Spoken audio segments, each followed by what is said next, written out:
mercy for people far and wide.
With hands like thunder, they'll rob you of your pride. We'll have no mercy for people far and wide.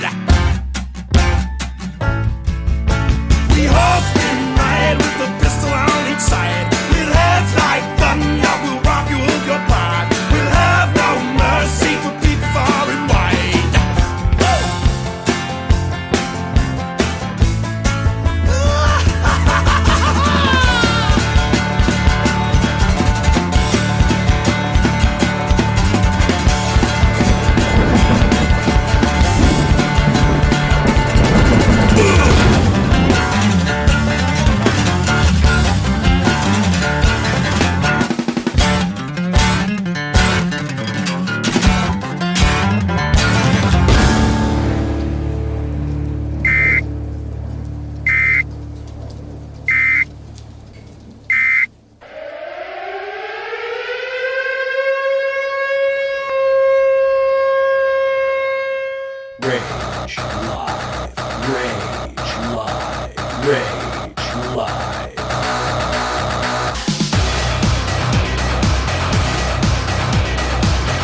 All right, folks, you know what's been going on.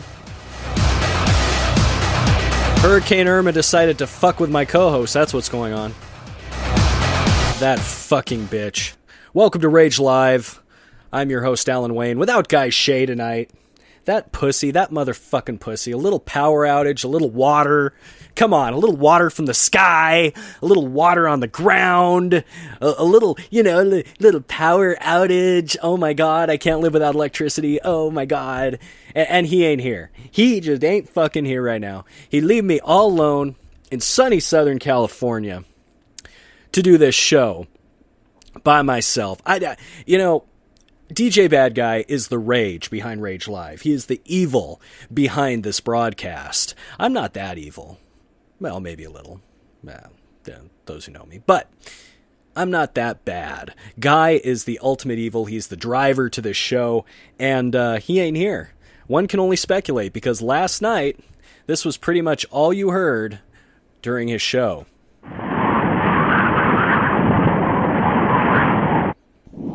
And a little bit of that. Guy? Hello? Guy? Guy! Damn it, where are you? Dude! Come on, get over here. Come on!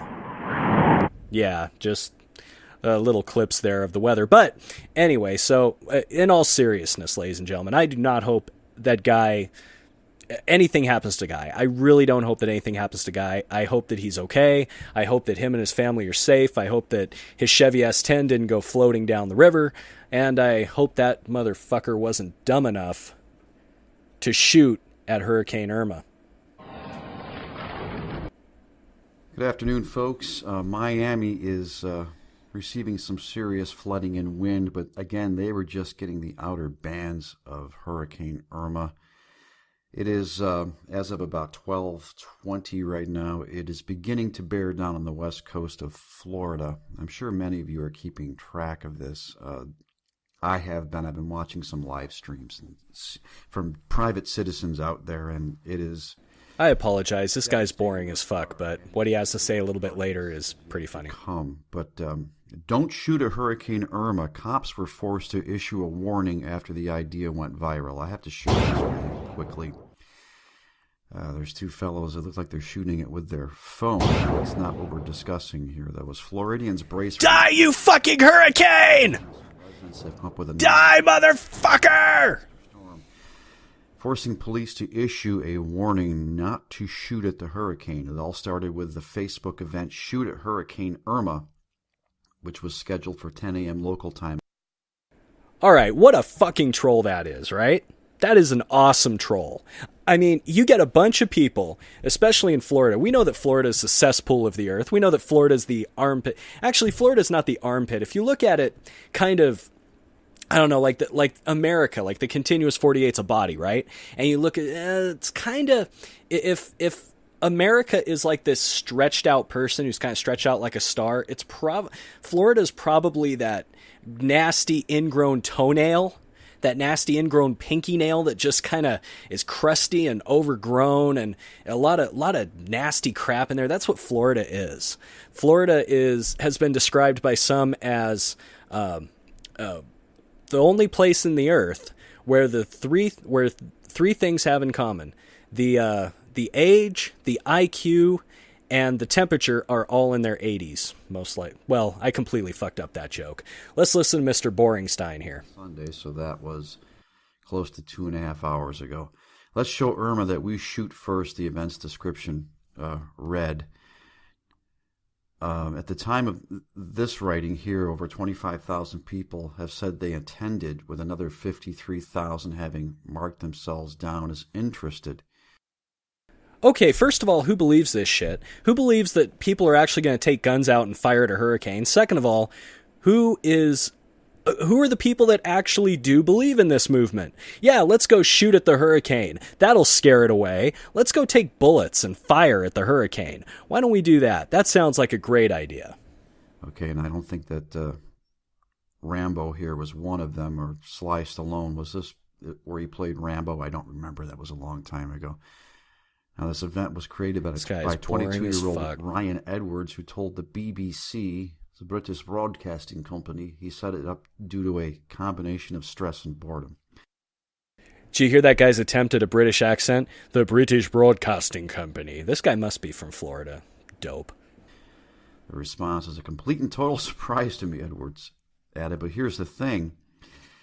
Bullets come back, so you don't want to shoot into a hurricane because the bullets come back, okay? No fucking shit. Bullets come back? Really?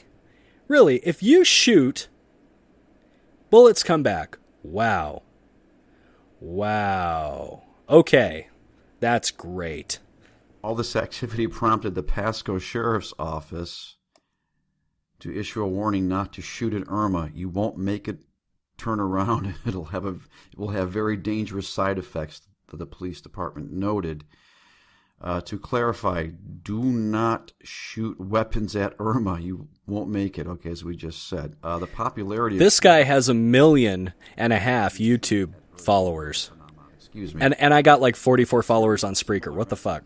Flame-throwing Hurricane Irma and Sing All-Star by Smash Mouth so loud that sound waves turn Irma away. I remember that song by Smash Mouth from the mid-90s. Hey, Willie, you wonder why you don't get laid, man? Talking to women like that. Amy, you stupid. Come on. But if you're still thinking somewhere in Florida about shooting at the hurricane, again, the bullets will come back at you. So I wouldn't shoot at Irma or any other hurricane that you may come up against. Now, the Pasco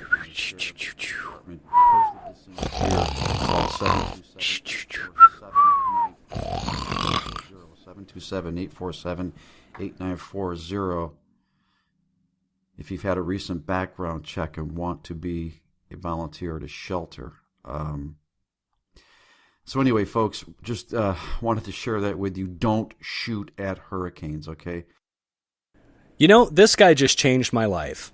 I was going to go out there next time we had a weather event out here in Southern California. Hell, an earthquake. You know what I'm going to do? Once the ground starts shaking, I'm just going to point a gun down to the ground and I am going to fire. I'm just going to stick it down right at the ground and I am going to shoot as many. I am going to unload that motherfucker right into the ground.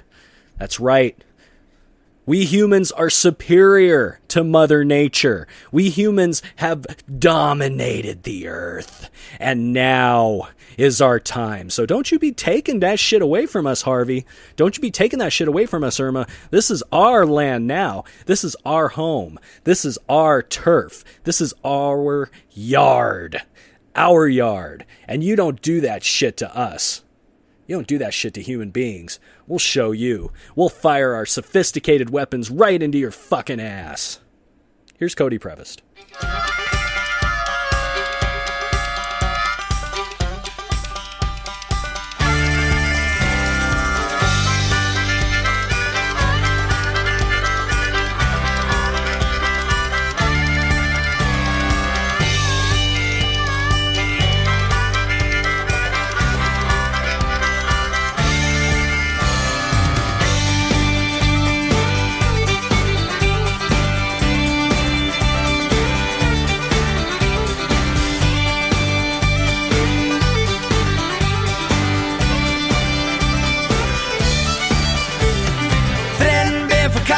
Joe, I'd been married a long time ago. Where did you come from? Where did you go? Where did you come from, Cotton Eye Joe? If it hadn't been for Cotton Eye Joe, I'd been married a long time ago. Where did you come from? Where did you go? Where did you come from, Cotton Eye Joe?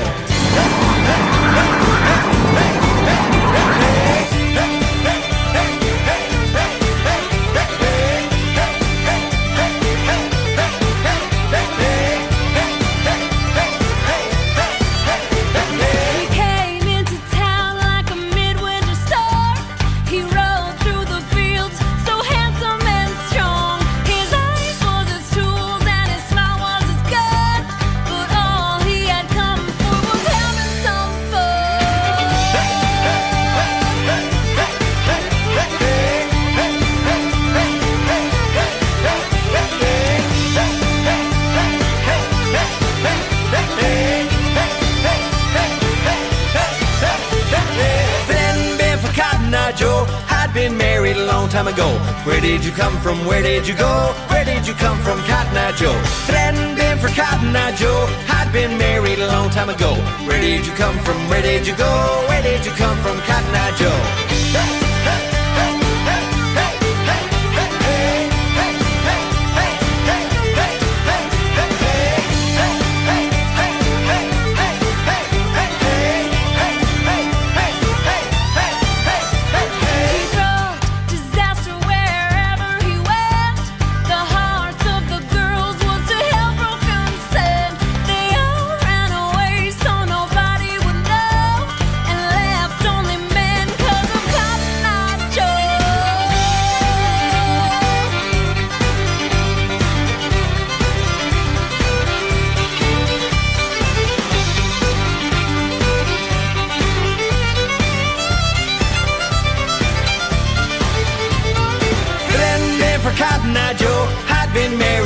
Time ago.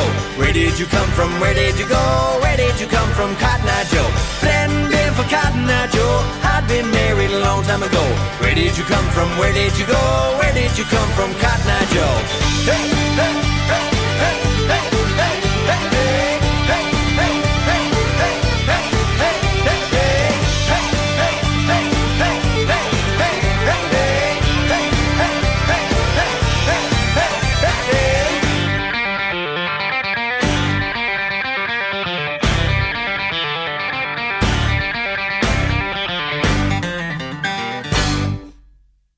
You know, it is such a shame that Guy Shea is not here on such a momentous night. First of all, we have September 11th, 16 years ago today. 2 planes flew into the World Trade Center. You know the whole story. You know the whole story. You've probably seen 100 different things and been through all sorts of mourning ceremonies, but we can't forget that shit. We can't forget that it ever happened. That was some crazy shit right there. I remember I was 21 years old. I was working at a gas station, and when that stuff happened, and I remember it was weird because we were in the flight plan of LAX, and there were just no planes. It was strangely quiet. It was strangely eerie. It was nuts. But the world forever changed after 2001. We'll get more into that later. Football season, obviously. Football season is fantastic. Started this weekend, and so far in my fantasy sports, I am doing, well, not too bad. I wouldn't say I'm blowing the doors off the place, but I'm not doing too bad. I'm holding my own. And looks like the chat room, who decides that they want to dictate what goes on, dictate, talking about cock sizes. Well, you got the Blovinator who's talking about discussing cock sizes. You got Amy who's talking about discussing cock sizes. She's talking about, I got this. She wants to talk about the cock. Well, this show, being with Guy Shea, is of course all about the cock, but Guy Shea's not here. So then what is this show about? It's about rage. So anyway, now we got something from a reporter in the field actually, a guy who was there on the ground. I want to introduce you to good old boy here. That's what he called himself, as he describes what's going on in the aftermath of Hurricane Irma. Can you hear me? Hey. Yo, so yes, I'm walking home in the rain. You idiot. I am outside of my mom's house right now since we had to evacuate Apollo Beach. I was just outside your mom's house last night, Trebek. Ha ha ha. Accident. What's up, man? Yo, check this out. What? What? I'm outside, so what appears to be an accident, I hear crash and screech and everything. Go across the street, and I'm like, yo, what's going on? Sure wasn't your mom's pimp, trying to kill her? A truck that rammed into the doors of a clothing store. A high-end clothing store, right? Which one? Nordstrom's? I come walking over. I asked which store, bitch! Who's calling me?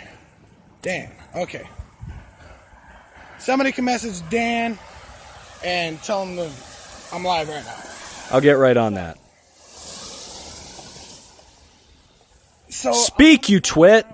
As this is going down, and I know my cars. I know this town by the back of my hand, man. I grew up here 20-something years.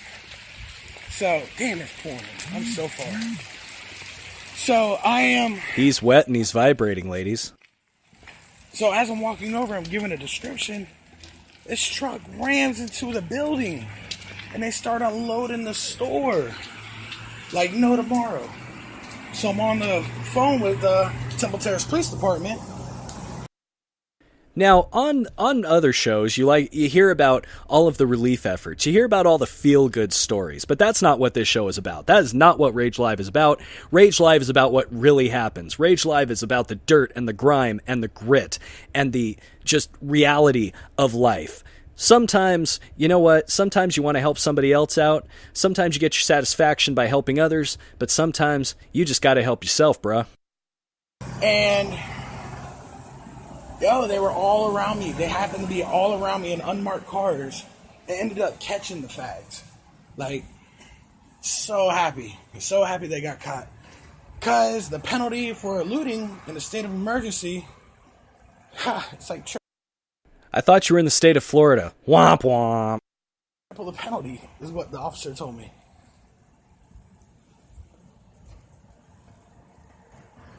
But, I'm happy. I saved the business. I mean, cool, it's whatever. I ain't getting nothing out of it. I know I'm not getting nothing out of it. I don't care about that. I hate people that steal. I hate people that can't work for their own one way or another. Bro, go... You live with your mom. Go sell drugs. You ain't gotta rob nobody. Fucking, damn. Go gamble. Do something. Anyway, so, they ended up getting caught. Because since I know my cars... I know it's a dark color. Go sell drugs. Hey, fuck you. Racist. I know it's a dark color Dodge Ram 2500 quad cab. Why'd it gotta be a dot color? I'll redo that. I'm not worried about it. Anyways, but yeah, dude. And the cool thing is, a dude I grew up with is actually on the Temple Terrace Police Department. He goes, Ron, he goes, I know you from somewhere. Like, yeah, man, I knew you when you were like 5 years old. Yeah, he put you in prison the first few times. With his life. But, yeah, man. Let's see if we could zoom in. Hold on. Let's see if I can get it still. I'm way over here. We're on radio, dipshit. All the cops are still over there. That's what they hit. I didn't want to take no pictures of it. I mean, I know Dan's asking. No, but you're taking video, idiot. God, it's raining still. Hard again. I know Dan would have took pictures, but... Yeah, you're in a hurricane, moron. Can't take pictures. I did take a selfie, though, I ain't gonna lie. This idiot's about to lose control because he don't know how to give the car gas in the rain. Don't call yourself an idiot. So now... And stop filming video while you're driving. One truck with all the merchandise. But they did not catch a second car. So I'm possibly on a hit list. So I might die on the way home. Oh, God, this car's close. Yeah, bitch, I'm in the rain. What's up? But yeah. It was fun, man. Yeah, I know. It's been on and off rain for about 2 hours now. Hold on one second. Do you hear those people, like, whizzing by? It's like, those people are just like in California. They always drive through the rain, like, all super fast. Yeah, hydroplane, cool, man. It's raining. Time to seek shelter. Gotta seek shelter. Gotta seek shelter. What is my phone doing? I don't know what it's doing. Oh, it got wet. Yeah, good job, idiot. Fuck you, William. Look, yeah, you tell him. Why don't you shoot at that hurricane? Dan, give me a ride. Shoot at that weather. Yeah. Nah, fuck it, I'm already home. I don't care. It's just water. But anyways, I can say I stopped looters. I'm happy, dude. I really am. I wish they would have caught the other car. They caught 2 out of the... That's scary. Holy shit, dude. What happened there? I'm almost home now. But yeah, dude, like I said, I did my good deed. I'm happy for what I did. So, I never been to that store. Hey, do you want to give me some shoes? What's up? They're about to get stolen anyway. Ah, fuck. And that was my exercise. I just bought, like, a lot of feet. So much fun. I want a cigarette now. And that, folks, is why we love Florida. The best and the worst of Florida right there. Looters, terrible things going on, people driving fast in the rain, going crazy.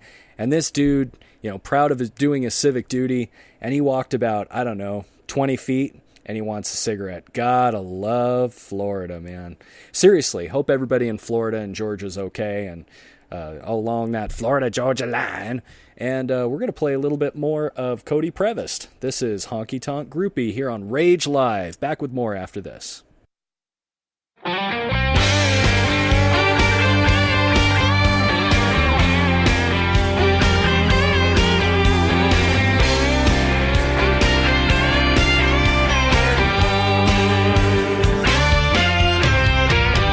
Up her boots, dancing in the front row. Her low-ride jeans ride a little too low. The fire in her eyes ignites when the lights go down. She's got my tour dates posted on her bedroom door. Well, the miles are adding up on that rust bucket Ford. She's out there turning it on, screaming, turn it up loud. Her every move's got me hypnotized, and I'm starting to realize that I'm in love with a honky-tonk groupie. She's kinda young, I think her daddy might shoot me. I can't get enough of that rhinestone rhinestone cutie, 'cause I'm in love with the honky-tonk groupie.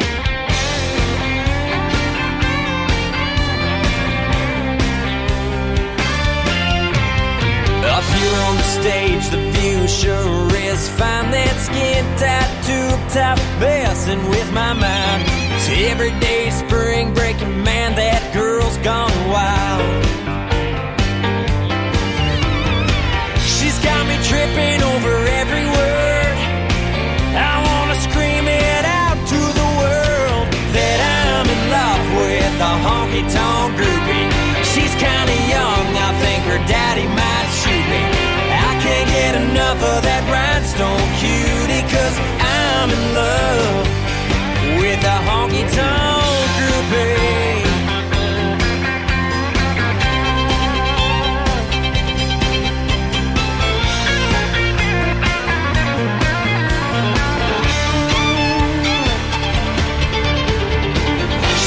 Crazy, but I really don't mind.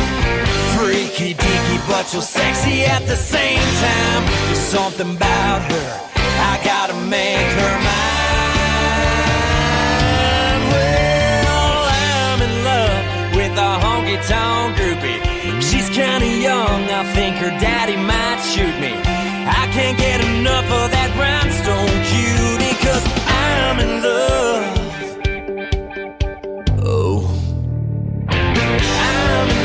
With a honky-tonk groupie.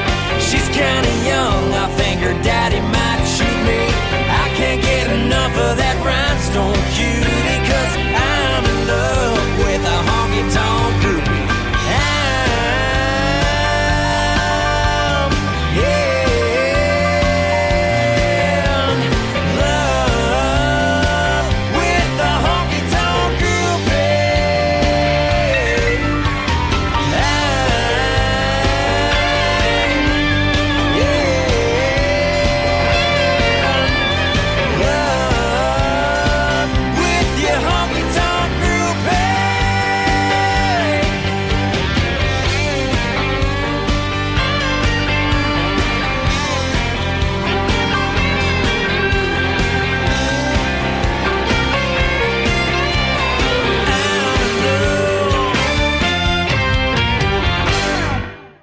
Welcome back to Rage Live. We are minus Guy Shea this evening because he's probably floating around somewhere out in Jacksonville.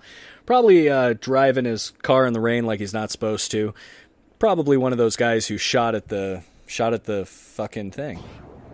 Shot at the damn storm there. But anyway, so it's kind of nuts today. Today's just, I mean, you got all this great football action over the weekend. You got great football night tonight, Monday Night Football, as a matter of fact. The Los Angeles Chargers are playing the Denver Broncos right now. And earlier, the Minnesota Vikings beating the New Orleans Saints, who aren't looking very good this year. But one team that didn't look good yesterday was the Colts, 46-9, I think. Losers to the Rams. Now, when the Rams became the Los Angeles team, I was right on it. I love the Rams. Now I do. Anyway, I was a Raider fan, but, got to go for the homer. And, so that was great for me, but, seeing them kind of like just blow the doors off the Colts, that was crazy. And I was thinking about going for the Chargers tonight. I mean, they are going up against the hated Denver Broncos. But, I don't care enough. You know what I care about? I care about my fantasy team pulling off the greatest comeback in the history of fantasy sports right now. This dude I was playing had Kareem Hunt on his team, put up like 46 points on me right away. And I'm like, damn, I've lost. And then I see my guys like Martavis Bryant with 3 points and Carson Palmer laid an egg. And I'm like, fuck, I'm dead, right? Well, the Rams came through 29 points on defense. Adam Thielen, I don't even know how to spell or pronounce that. Thielen? I don't know how to pronounce that. 25 points, 25 fantasy points. And even Gronk shit the bed, 5.3 points. But yet I'm only down about 13.5 points, and I still got some time to go. I mean, even though he's got Denver's defense and Emmanuel Sanders, I got C.J. Anderson churning the ball up the field, so I'm pretty happy about that. Guy would have liked us to talk about a little football, especially considering his Browns actually made an appearance yesterday. It was pretty neat. They almost won. Check that out. Well, I said I would talk about 9/11 a little bit, and yeah, I was doing a little light research. I was basically standing, doing some laundry and shit, watching Mr. Osama bin Laden on the television. I saw the history of Osama bin Laden. And for those of you who didn't know, Osama bin Laden was actually born to a rich family. His dad had 57 kids with 22 different wives. His dad was Mohammed bin Laden. And bin Laden is like the construction kingpin of Saudi Arabia. I didn't know that. I didn't know that like bin Laden was like considered to be the number one construction company in Saudi Arabia. Can you imagine that? Like having all of your buildings built by this company whose name has become synonymous with terror. It's like, well, I mean, think about it. Who better to build a strong structure than a terrorist? Somebody who knows how to get into the corners of the what am I trying to say? Fuck. Guy, where the fuck are you? You take up like 45 minutes of the show. I'm not used to this shit. Well, somebody who can make a really strong building that is against all this, that can withstand bombs, basically. So, yeah, born in 1957, his dad was a huge contractor, and then like in the late 70s, he started to get radicalized. And then he did something interesting, and this is what makes Osama bin Laden like the premier terrorist in the world. And this was crazy. He actually took the teachings of another radical cleric upon himself, and then he decided that he was going to radicalize a bunch of other people and basically become a Muslim messiah. And I mean, he started Al-Qaeda, put out these awesome or whatever videos. Now they look kind of cheesy, but he puts out these videos that show all these guys running and fighting and has heroic music behind it and the chanting, and people are all like crazy about it, and he just goes on and on and on. Like he's this master, like God almost. It's incredible. It's incredible the following he got. And then in 1993, they orchestrated the first World Trade Center bombing in the parking lot. And then he thought, we got to do something a little different. But what I found interesting, and I'm sorry I went off topic there, but what I found interesting was that he actually was planning the World Trade Center deal like well in advance, like 6 years in advance. And he wanted to do 10 planes, but they could only do like 4. And he had plans to like hit all these different places at once, all over the country. And I mean, imagine if he pulled that off. I mean, 9/11 was big enough as it was, knocking down the terror towers and everything else. But imagine if he had actually gone through with all of the targets. And I'm talking, Lincoln Monument. I'm talking the White House. I'm talking the Capitol building. I'm talking, he might have even sent a plane into the Liberty Bell. Who the fuck knows? I mean, all of these targets. He had such grand plans, but he really fucked us up with the planes going into 9/11. And, I had an interesting moment today. I had to explain 9/11 to my child. My child's 7 years old. She was asking questions about it. And her reaction when I told her exactly what happened, because they kind of sterilized it, And at school, they just basically said it in real nice language. Well, a lot of people had a really bad day. No, it's more than that. So I told her, I said, look, somebody decided that they wanted to fly a bunch of planes fly planes into buildings, and they did it because they thought God wanted them to. And now it's a whole thing. Like, say hello, Des Deich. What's up, sir? And hello to Amy, if I haven't said so already. And hello to Willie. I think I chastised Willie earlier. The Blovinator, who's probably already gone. And, yeah, that's about it for tonight's chat log. Usually a much more erratic chat when Guy Shea's on, because he's just so freaking, like, he's so intense and so crazy. And, you know, I'm starting to get there. I mean, you hang out under his chicken wings, you get some of the drippings. And I am lapping up those drippings like a baby. I'm just sucking them up. And I'm slowly starting to feel the evil start to just churn within me. Anyway, so Osama bin Laden actually planned for the United States to step in again. Now, check this out. This is an interesting story. Osama bin Laden goes to Saudi Arabia when Saddam Hussein's like, hey, I'm going to go over to Kuwait and I'm going to fuck shit up. And Kuwait next to Saudi Arabia, there's tons of oil, tons of money. So Osama goes to Saudi and tries to make a deal with the princes and the higher ups in Saudi.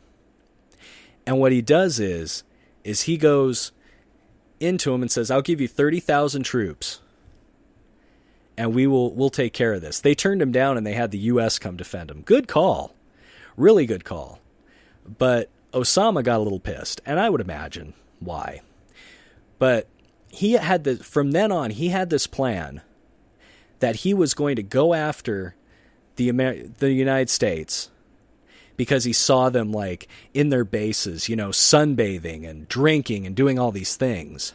And it infuriated him so much that he decided to go after the United States. 10 years he had this like bloody obsession with the United States. And they did exactly what he thought they would do. They went to Afghanistan. That was his whole plan all along. He led the United States to Afghanistan. And then went over to Pakistan. And he was, you know, on the run for like 10 years. But really on the run. I mean, he was in his own palace. It was crazy. He had luxuries that other people didn't have, you know, like windows and air and carpet. He had other things that people didn't have out there. So the point is that this guy basically called what the United States would do, and they did it. And you know, and then 10 years later we got him eventually, but there's even questions of that, whether we got the right guy or what happened. And there's even talk that Osama bin Laden was being protected by the government. Why that would happen, I don't know. And then there's all those people who say that the Trade Center, the World Trade Centers were controlled implosions because there was a bunch of money involved and all this other shit. Crazy stuff around 9/11. But on the actual day of 9/11, we all come together to mourn the fallen. I heard of this guy who was a New York City fire chief, and he ran up the stairs, or he went to an elevator, elevator ramped to the 41st floor, couldn't go any higher. Then he ran up like 30 flights of stairs to help save people. And when asked, when are you going to evacuate? He says, when everybody is safe. He died during the tower collapses. And it's such heroics. Like the best and the worst. Like, I think the show can be called The Best and the Worst of People, because, you know, the people who are helping Hurricane Harvey, the people who raise money for Hurricane Irma and Hurricane Harvey and go volunteer and pull people out of bogs and help people all over that area get back to normal. There are all those people. And then there's like the worst. I mean, disaster seems to bring out the best and the worst in people. Like you have people looting in Irma's path. You have people looting, and you have people who are taking advantage of the situation, and you have people who are willing to help. It's just amazing what catastrophe does to people. Some people it blows them up. Some people it brings them up. It's just nuts how these things happen. But I really, really just, I don't know. I think that I think that all of this, we can learn a lesson. And the lesson is, well, fuck, stay out of Florida. Stay out of the Gulf Coast. Stay out of Texas. Move somewhere where there's no weather, damn it. And as far as the 9/11 thing, well, I don't know how that happens. I don't know what happens there. I mean, ever since then, the world's never been the same. So it's like you can't go through the airport the same. It's like the world lost what little innocence it had on 9/11. That's kind of crazy. But I'm going to have a final thought here. But when I come back, we're going to talk about the wonderful Guy Shea. If he's still out there, he still hasn't called in. He still hasn't given me any indication that he's alive. Leaving me just in a lurch here with nothing.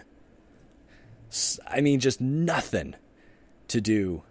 Right, front miles to Memphis. 500 miles to Memphis is actually the exact distance from Cincinnati, Ohio, where he is born, and where he currently is raising a family. His band may be on hiatus, but his music still lives on. This is 500 Miles to Memphis. All I'm asking for, off of their last album, Stand There and Bleed. I'll come back with a final thought in just a moment.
"500 Miles to Memphis, All I'm Asking For." That song is about a hooker, actually. That song is about a guy who gets his heart broken, and he gets a hooker, and he's like, dude, I just want to feel like a man again, you know? I just want to feel like I'm something, like I'm someone attractive, and there you go. So, my final thought for this evening, as we mourn the, weekly loss of Guy Shea. I just spoke with him, actually. He says he's doing all right, says you guys are a bunch of fucking assholes. And, he basically told me that he was learning how to swim again because he had to. Said that his truck makes a great boat and that he has been hitting alligators with various parts of his truck. So, it is all it's all good. It's all good. Tonight he's probably dining on some alligator meat out there. The place is going savage. There's hundreds of thousands of people just roaming around, and it's dark and it's nasty. But if there's anybody who can survive this kind of bullshit, it's Guy Shea, that's for sure. So, just wanted to say real quick, Rage Live, we like to talk about a lot of stuff, and we like to get real angry and aggressive and mean and things like that. But in all seriousness, today is a day to think of the people who have lost their lives in disasters, both man-made and God-made and weather-made. It's the most tragic thing when somebody loses their life. They say that one person dying is a tragedy, but a million is a statistic. It really is true. I mean, I've lost 2 people this year, and it is unbelievable. I still cannot stop thinking about them. I mean, you move on eventually, but just imagine all the hurt and the pain that's going on in Florida, and all the hurt and the pain 16 years later from all those people who were lost in the World Trade Center collapse, and who were lost in the Pentagon, and all those poor people in the planes and everything else. So, just whatever family you have, whatever, call your mom, do whatever you gotta do, but just let them know that because you just know when they're gonna, go away, when something's gonna happen and they're gonna be gone, and then you'll never have another chance to. Trust me, I know how that goes, and it's not a fun thing. But in any case, this is Rage Live, so we're not gonna have any more of that soft stuff. Next week, I do anticipate Mr. Guy Shea, who, by the way, is okay. He's not in any danger. It's a little uncomfortable out there. There's a lot of water and there's no power or anything like that, but yeah, he's all right, man. He's living. He's doing what he's doing, and trying to make sure his family's safe and make sure he's all right. And yeah, he's doing okay. He's probably listening right now and laughing his ass off at me, going, "You need me, asshole. You need me." Actually has a new album out on Project Records. That's Projekt.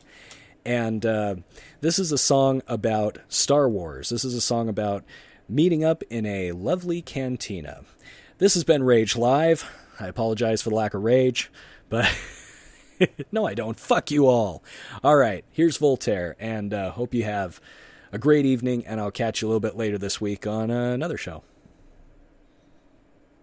2, 2, 3, 4.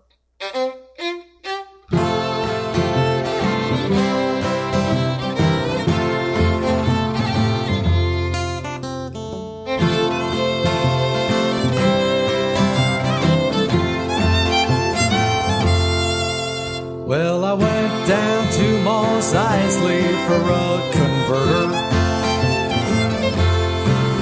Hell, you know how hot it gets on Tatooine. Then I saw that there cantina. I'll go in for an Orangina. I heard it was rough, but how bad could it be? Well, I walked through the door and the music stopped dead. All manner of men and beasts were staring at me. Seems just 1 week before their Twi'lek slave girl walked out the door. And I guess I was the next best thing they'd seen. I lost more than my heart in that cantina. I left my manhood there on Tatooine. Son, it don't mean you're weak if you turn the other cheek. But if you spread 'em both for Jabba, son, you ain't a man.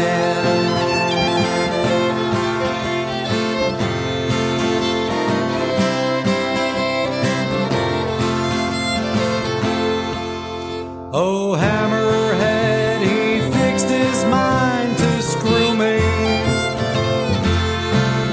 Whipped out his tool and nailed me to the bar. My anus destroyed, and now I got me hemorrhoids. With my guts hanging out my ass, I wasn't going far. I was hit over the head by old Han Solo. I'd have never guessed that pirate was a homo. I woke up next to Chewbacca. I was smeared in Wookiee caca. And what they did to my poor nipples was a no-no. I lost more than my heart in that cantina. I left my manhood there on Tatooine. Son, it don't mean you're weak if you turn the other cheek. But if you spread them both for Jabba, son, you ain't a man.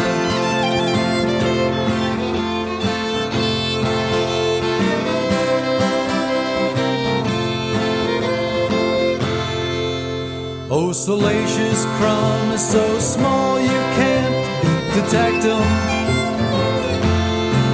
Before I knew it, he shoved himself straight in my rectum.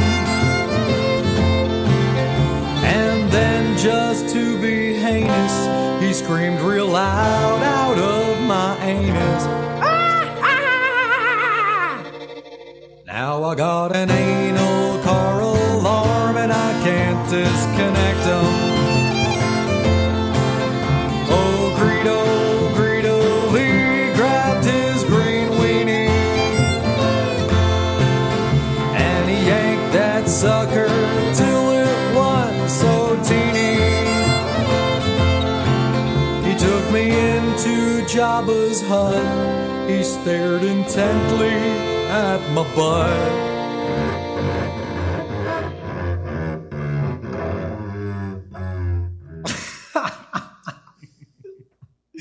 Then he ooh-ta-too-ta'd me with his zucchini.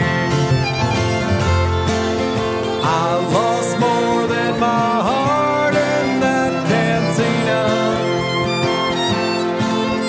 I left my manhood there on Tatooine.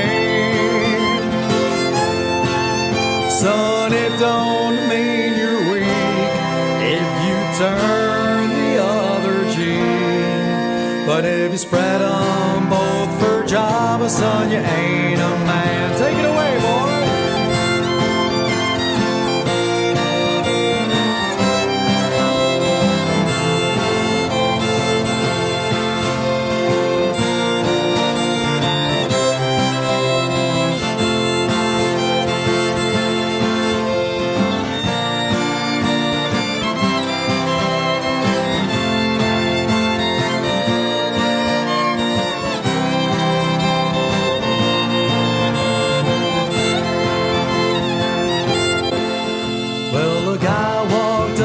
Said, my friend doesn't like you.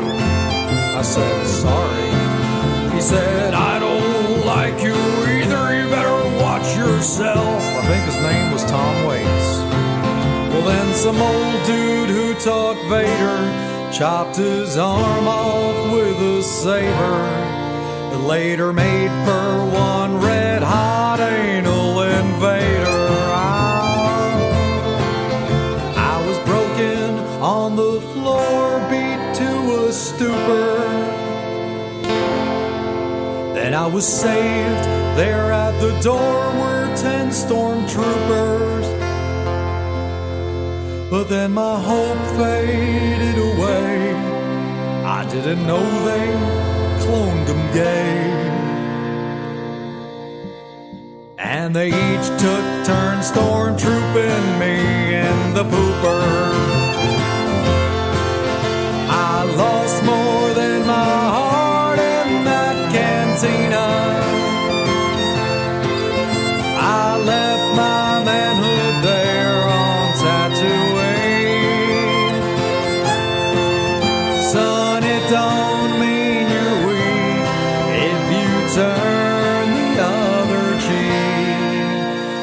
which is why I still go.